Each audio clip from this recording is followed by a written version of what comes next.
नमस्कार दोस्तों, ढोल में पोल चैनल में आप सब मित्रों का हार्दिक स्वागत करता हूं।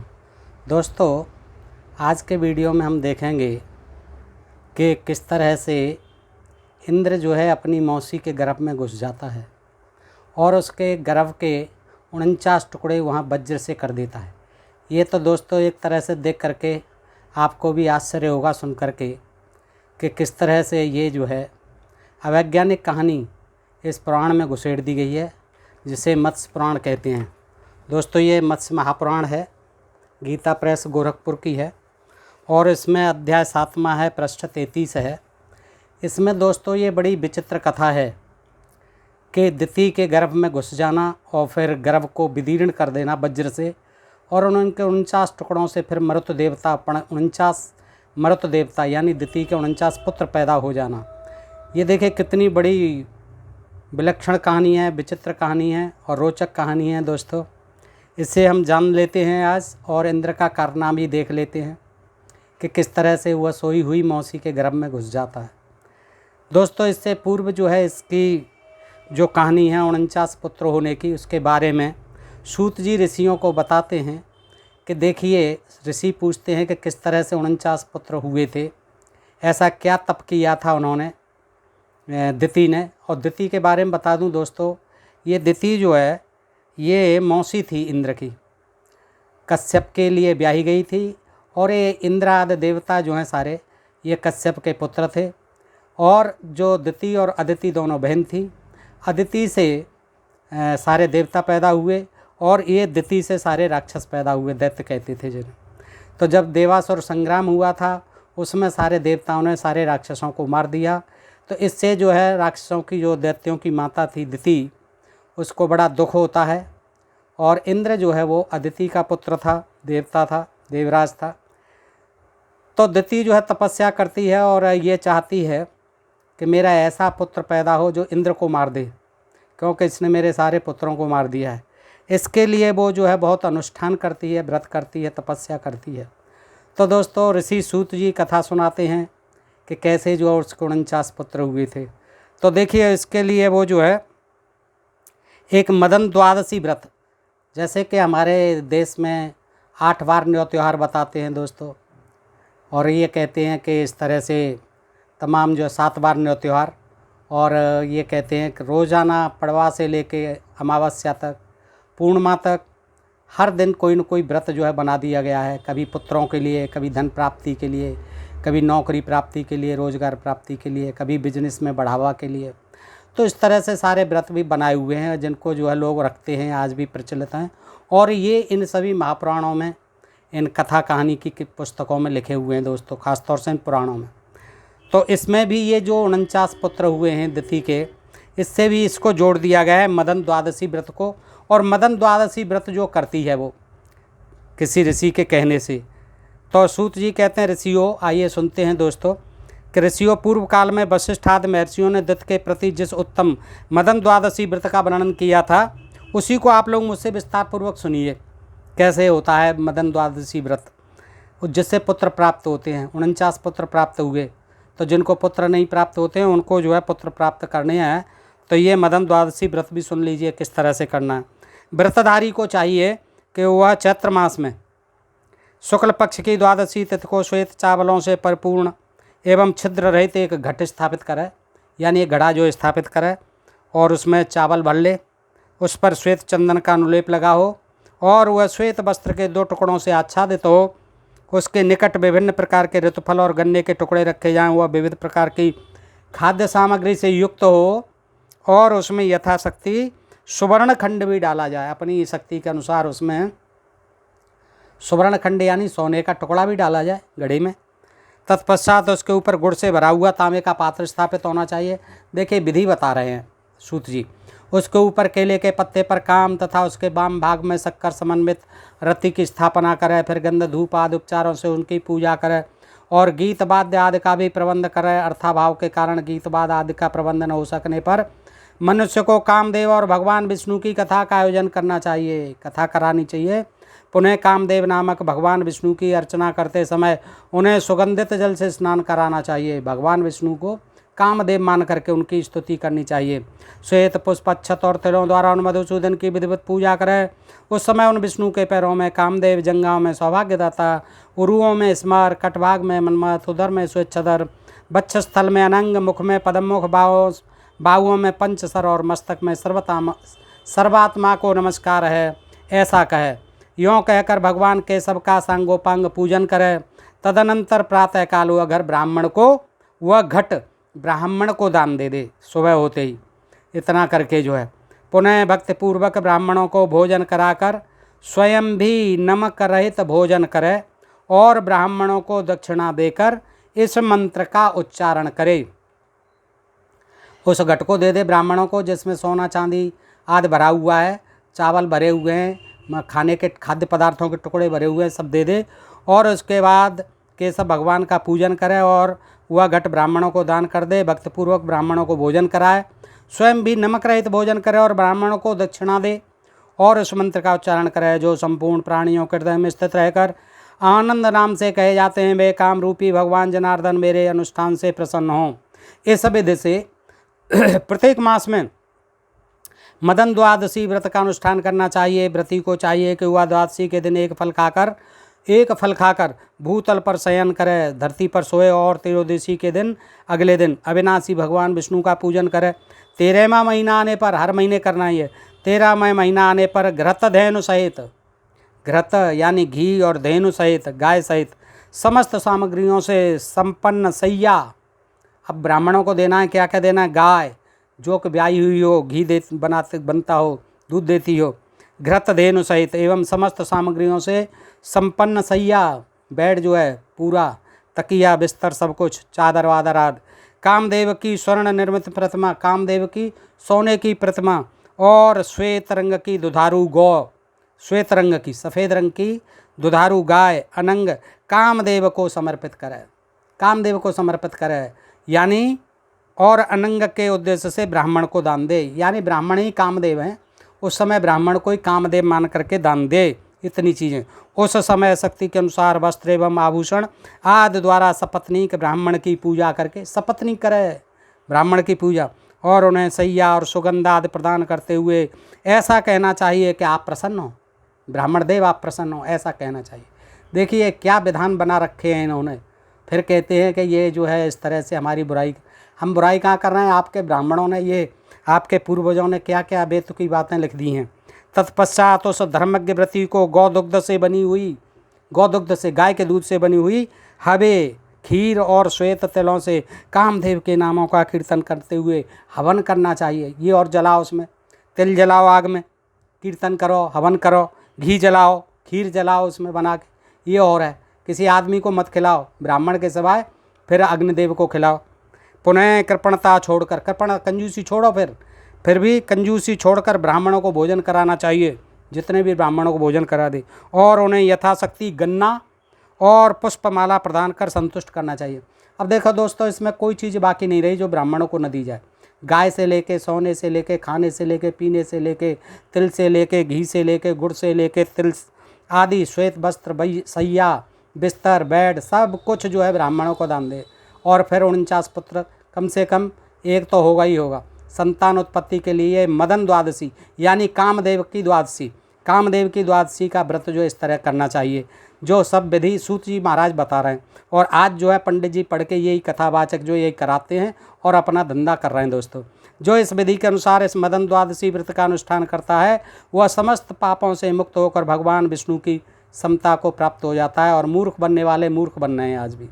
वह समस्त पापों से मुक्त होकर भगवान विष्णु की समता को प्राप्त हो जाता है तथा इस लोक में श्रेष्ठ पुत्रों को प्राप्त कर सौभाग्य फल का उपभोग करता है। दिति ने किया ये व्रत जो है अनुष्ठान। दिति के इस व्रतानुष्ठान के प्रभाव से प्रभावित होकर महर्षि कश्यप उसके निकट पधारे, उसके पति थे, और परम प्रसन्नता पूर्वक उन्होंने उस पुनः रूप यौवन से संपन्न निवृत्ति बना दिया। उसे बूढ़ी हो गई थी तो बूढ़ी से उसे नवयुवती बना दिया कश्यप ने, और वर मांगने को कहा। देखिए, पति भी वर मांगने को कहता है। तब वर मांगने के लिए उद्यत हुई दिति ने कहा, पतिदेव, मैं आपसे एक ऐसे पुत्र का वरदान चाहती हूँ जो इंद्र का वध करने में समर्थ हो, जो इंद्र को मार सके। आप ऐसा करिए। देखिए इंद्र भी उसी का पुत्र था, कश्यप का। अमित पराक्रमी, महान आत्मबल से संपन्न और समस्त देवताओं का विनाशक हो। यह सुनकर महर्षि कश्यप ने उससे ऐसी बात कही। क्या कही? सुबह मैं तुम्हें अत्यंत ऊर्जस्वी एवं इंद्र का वध करने वाला पुत्र प्रदान करूंगा, किंतु इस विषय में तुम यह काम करो कि आपस्तंभ ऋषि से प्रार्थना करके उनके द्वारा आज ही पुत्रेष्टि यज्ञ का अनुष्ठान कराओ। अब पुत्रेष्टि यज्ञ और कराना है, जैसे दशरथ ने किया था पुत्रेष्टि यज्ञ, तो पुत्रेष्टि यज्ञ कराओ आपस्तंभ ऋषि से। मेरे से काम नहीं चलेगा अभी। तो सुब्रते यज्ञ की समाप्ति होने पर मैं तुम्हारे उदर में इंद्र रूपी शत्रु के विनाशक पुत्र का गर्भाधान करूंगा। तभी मैं जो है इंद्र जैसे पुत्र का गर्भाधान करूंगा।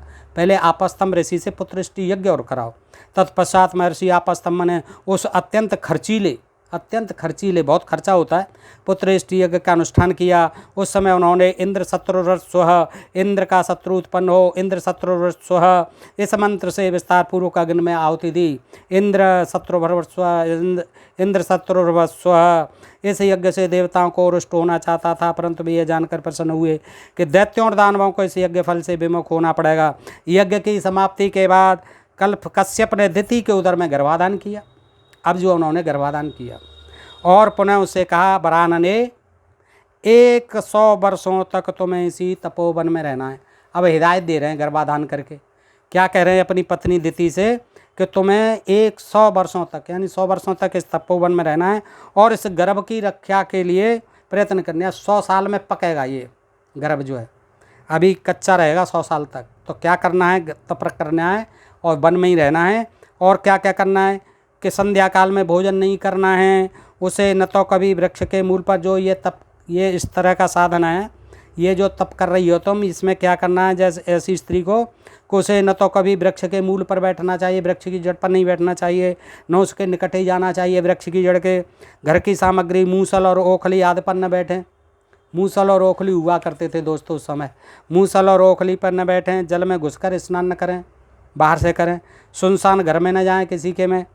और विषवट पर बिम बट पर न बैठे। मन को उद्विग्न न करे, उदास न हो। नख से या नाखूनों से, लाठी से, राख से पृथ्वी पर रेखा न खींचे। नींद में अलसाई हुई नहीं रहे। कठिन परिश्रम काम न करे।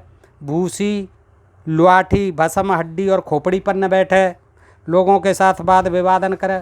कैसी देखो मूर्खता की बातें लिख दी हैं कि शरीर को तोड़े मरोड़े नहीं। गर्भवती स्त्री वह बाल खोल कर न बैठे, कभी अपवित्र न रहे, उत्तर दिशा में सराहना करके, एवं कभी भी नीचे सिर करके न सोए, नंगी होकर, न उद्विग्न चित्त होकर, एवं न भीगे चरणों से ही कभी शयन करे। अमंगल सूचक वाणी न बोले, अधिक जोर से हंसे नहीं। नित्य मांगलिक कार्यों में तत्पर रहकर गुरुजनों की सेवा करे। और आयुर्वेद द्वारा गर्भिणी के स्वास्थ्य के लिए उपयुक्त बताई गई संपूर्ण औषधियों से युक्त गुनगुने गर्म जल से स्नान करे। वह अपनी रक्षा का ध्यान रखे। स्वच्छ वेशभूषा से युक्त रहे। वास्तु पूजन में तत्पर रहे। प्रसन्न मुखी होकर सदा पति के हित में संलग्न रहे। इतनी ड्यूटी भी करती रहे बेचारी। तृतीया तिथि को दान करे। ब्राह्मणों को पूर्व संबंधी व्रत एवं नक्त व्रत का पालन करे। जो गर्भिणी स्त्री विशेष रूप से इन नियमों का पालन करती है, उसका उस गर्भ से जो पुत्र उत्पन्न होता है वह शीलवान एवं दीर्घायु होता है। इन नियमों का पालन न करने पर निस्संदेह गर्भपात की आशंका बनी रहती है। अगर इन नियमों का पालन नहीं किया तो गर्भपात हो सकता है। प्रिय, इसलिए तुम इन नियमों का पालन करके इस गर्भ की रक्षा का प्रयत्न करो, तुम्हारा कल्याण हो। अब मैं जा रहा हूँ। दिति के द्वारा पति की आज्ञा स्वीकार कर लेने पर महर्षि कश्यप वहीं सभी जीवों को देखते देखते अंतर्ध्यान हो जाते थे तुरंत। तब दिति महर्षि कश्यप द्वारा बताए गए नियमों का पालन करती हुई समय व्यतीत करने लगी। इस कार्यकलाप की सूचना पाने पर इंद्र भयभीत हो उठे। अब इंद्र को मालूम पड़ गया। इंद्र जो है उनकी रखवाली के लिए आ गए कि मुझे जाना चाहिए मौसी की सुरक्षा के लिए। तो इंद्र भयभीत हो उठे और तुरंत देवलोक को छोड़कर दिति के निकट आ पहुँचे। जैसे कंस को भय हो गया था आकाशवाणी सुन के कि इसके गर्भ से मारा जाएगा तू, देवकी के गर्भ से, ऐसे ही उसको भी डर हो गया जब उसे पता चल गई कहानी की इंद्र को।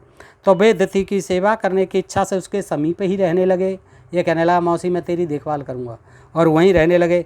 इंद्र सदा दिति के छिद्रान्वेषण में ही लगे रहे। छिद्र देखते रहे, उनकी कमजोरी देखते रहे। ऊपर से तो वे विनम्र, प्रशांत और प्रसन्न मुख वाले दिखते थे, परंतु भीतर से वे दैत्य के कार्यों की कुछ परवाह न करके सदा अपने ही हित साधन में दत्तचित्त रहते थे। इंद्र जी, इस प्रकार 100 वर्षों की समाप्ति में जब 3 दिन शेष रह गए, कुल 3 दिन रह गए, तब दिति प्रसन्नता पूर्वक अपने को सफल मनोरथ मानने लगी। तब दिति ने सोच लिया कि अब क्या, अब तो मेरे गर्भ वो बच्चा जो होने वाला ही है, 3 दिन रह गए। तो उस समय बड़ी खुशी हो गई उसे, और आश्चर्य से युक्त मन वाली दिति नींद के आलस्य से आक्रांत होकर पैरों को बिना धोए, बाल खोलकर, सिर को नीचे किए कहीं दिन में ही सो गई।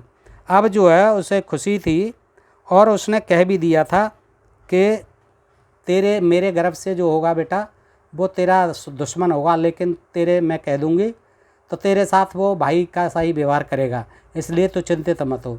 ये बात बता भी दी है इंद्र में, हालांकि मैं इसमें नहीं दी है, दूसरे ग्रंथों में दी है। तो अब जो इंद्र को बहुत चिंता हो जाती है, तो वो देखता रहता है कि किस प्रकार जो मुझे मौका मिला है और मैं इसके गर्भ को जो है नष्ट करूं। तो ऐसे ही एक दिन मौका मिला क्या कि इस प्रकार 100 वर्षों की समाप्ति में जब 3 दिन शेष रह गए, तब दिति प्रसन्नतापूर्वक अपने को सफल मनोरथ मानने लगी, खुशी होने लगी उसे।